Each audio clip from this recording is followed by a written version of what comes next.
Hey friend, Roger Christopherson here with another album battle. Today we're going with a couple from Dokken.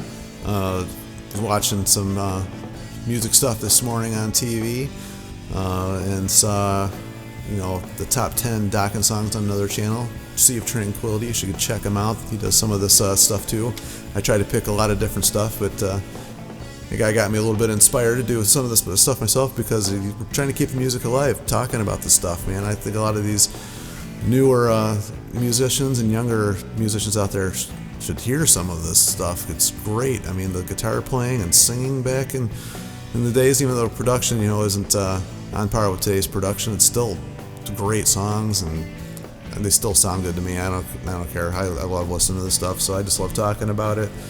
And think maybe we need a revival of some sort. I don't know. We'll see. But anyway, I decided I was going to go with Tooth and Nail and Unchained the Night, Under Lock and Key. Unchained the Night is the first song off that one. Actually, I just love that song, so obviously that's what popped in my head. But it's hard to choose. They got a lot of good albums, but these are probably the two that back in the day were the ones that I was playing the most of and learning how to play guitar. I'd never tried to learn how to play lead like George Lynch, but I love the chords he used and the phrasing and the voicings that they use and great riffs. I mean, if you want to hear a band with some great riffs, this is one right here. I mean, we'll just get right into it. Tooth and Nail starts without warning, which is kind of just an intro. It's not really a song. It goes right into Tooth and Nail.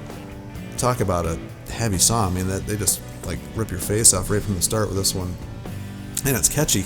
I mean, a great solo. I mean, what a way to start an album. Just boom, right in your face.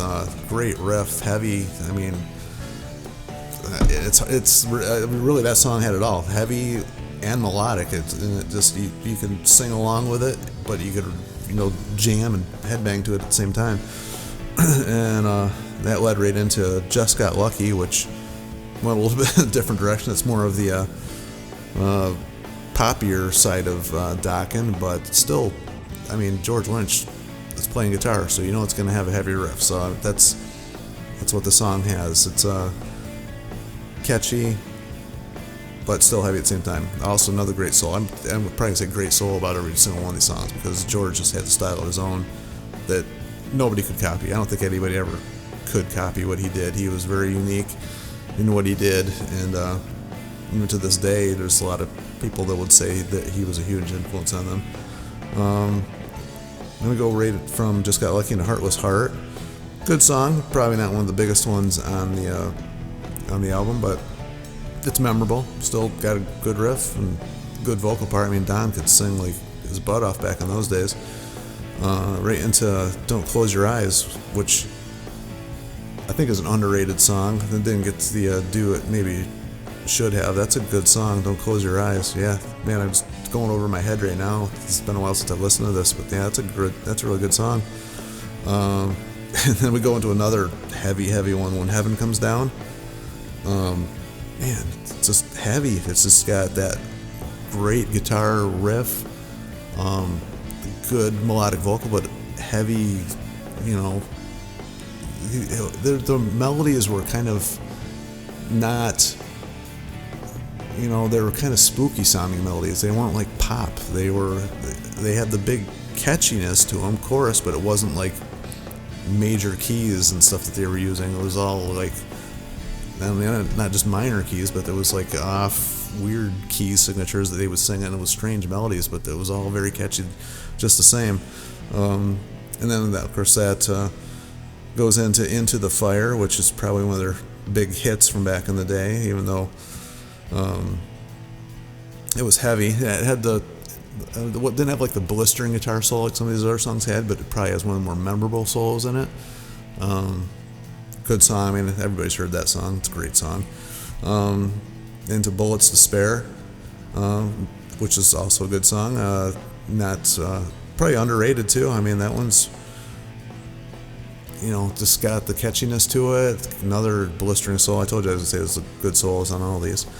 And that leads into Alone Again, which is the only ballad that they had in the sound. Everybody had to have a power ballad back in the day, and Alone Again was the one for this album. Although it's a good song. It wasn't like the cheesy, I want you back type song. It was basically and just miserable. It had the kind of a weird guitar phrasing to it, made it very unique. Even though it was the ballad, it was still very unique to them. You could tell it was a Dokken song.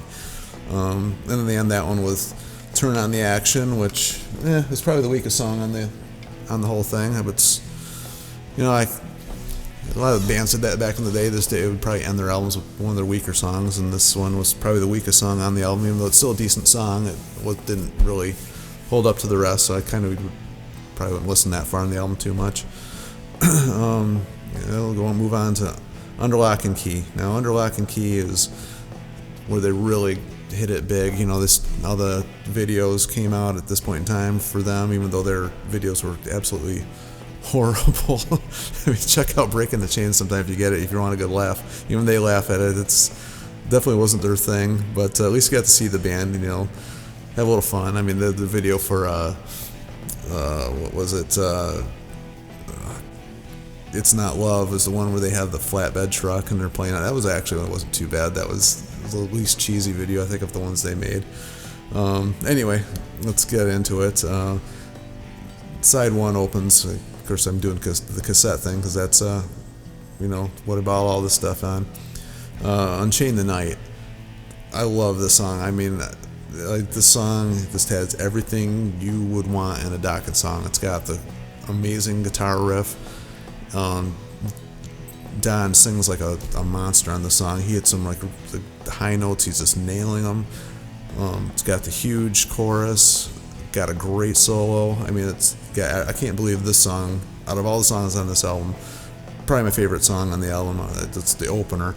At the end of it, the chorus changes around. Remember, they changed the phrasing of the structure of the chorus, and he kind of sings the melody over a different chord progression and what they were playing. That was kind of a cool thing. I don't know if a lot of people picked up on that, but other bands didn't really follow suit with that. It never really caught on, but they were kind of unique in doing that with their stuff. And then it goes into The Hunter, which was one of the singles they had off of this one. Probably my least favorite of the singles, actually. It's a good song, but it's a good song. I mean, it's probably doesn't hold up to the ones that are to come, though, because next song in line here is In My Dreams. Had that really cool guitar riff, which I actually still, even now, every now and then I'll mess around with that guitar riff. It's a fun one. It's probably one of their more major key sounding heavy songs, but still with their melodies in the background and the harmonies that they used in the background vocals kept it, kind of that spookiness to it. So even though it was a big, huge, catchy chorus, it still had that little bit of the Dokken thing going on, which led into Slipping Away, which is, be the ballad, I guess, on this one. Good ballad. I don't remember them doing anything with this one or playing it live. Maybe they did live. I'm trying to think it was on their acoustic one they did. It might be on there. I might have to check. Got a lot. This band has a lot of albums, more than you would remember. If you went back and looked, they got a lot more albums than I remember them having. A lot of live albums they've released over the years too. And then that side one ends with Lightning Strikes Again, which is another heavy ripping rocker. Good song, great solos always. George never lets us down with his guitar playing, that's for sure. And then side two opens with It's Not Love. It's got one of those songs which influenced my playing, which I didn't know what it was at the time. I had to watch the video to see what he was doing, where he's just finger picking. He was plucking, a couple strings at the same time, giving it that cool intro, which I still actually play that song a lot because it's just fun to play. That was a big influence on me when I was young, because I was, that's in my teens when this thing came out. And then Jaded Heart, another good song, one of those ones that's not huge. I mean, they put all the really good stuff on side one on this one. I mean, they really loaded side one with all the singles. It's a good song, Same with the solo. George does his job there for sure. That goes into Don't Lie to Me. Good catchy chorus on that one. Although it still feels more like a filler type song, but it's still a good song. Into Will the Sun Rise, which is another kind of like a mid rocker.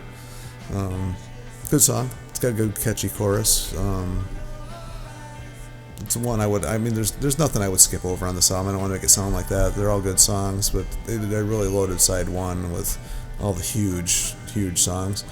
And then they end it with Till the Living End, which is, kind of like the opposite of what they did on Tooth and Nail. They ended with probably like the heaviest song.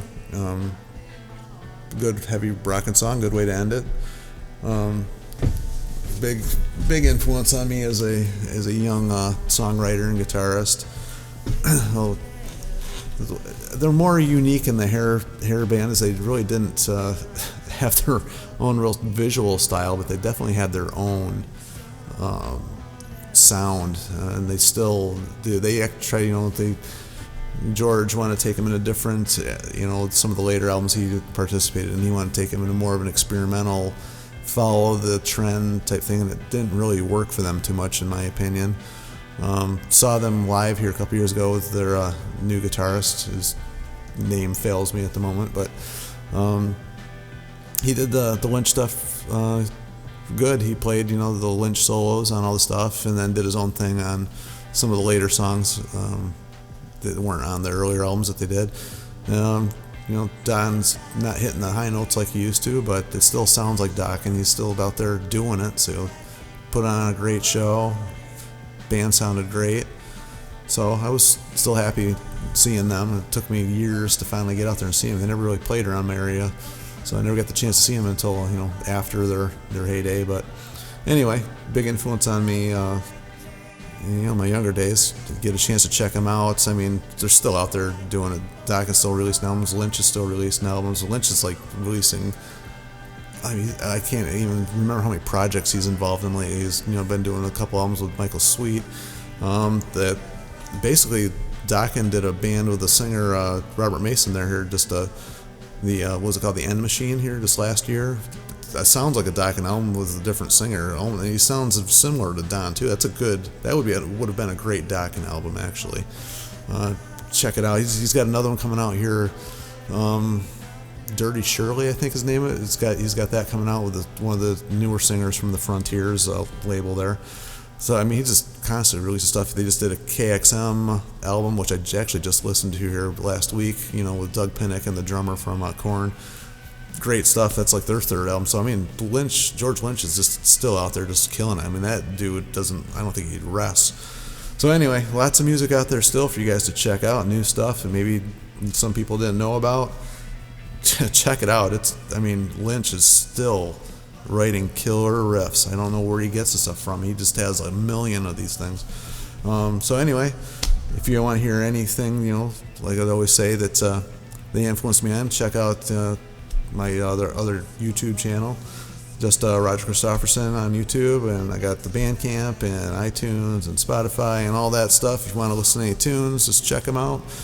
Appreciate everything you guys do, as far as thumbs up and the shares and everything. It's great. I just appreciate the opportunity to get out there and still just make music. I'm just out there having fun.